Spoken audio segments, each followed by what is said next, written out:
ang laki po kasi ng 10,000 kaya ang akin lang naman po, ibigay niyo muna yung bayad ninyo bago ko po i-cash in. Kaya nga, i-cashin mo muna. Si Madam naman, hindi nakakaintindi si Madam eh. Di ba sabi ko nga po sa inyo, pag naibigay niyo po yung bayad, agad-agad po, ika-cash in ko na po agad. Kaya nga, sinasabi ko din sa'yo, i-cashin mo muna bago ko bayaran. Hindi naman kita tatakbuhan. Madam, wala po ako sasabi tatakbuhan po ninyo. Ako ang akin lang naman po para makasiguro lang po tayo. Siyempre, pagka nabigyan niyo yung bayad, agad-agad po, ika-cash in ko na po yung 10,000 ninyo.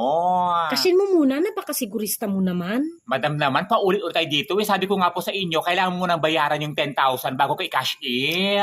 Sinasabi ko rin, i-cashin mo muna bago ko bayaran. Madam, medyo malaki po kasi yung 10,000 di ba? Kaya sabi ko nga po sa inyo, ibigay niyo muna yung bayad bago ko po i-process. Huwag po kayo mag-alala kasi pag binigay niyo po yung bayad, automatic po, makakash in na po natin yung 10,000. I-cashin mo muna.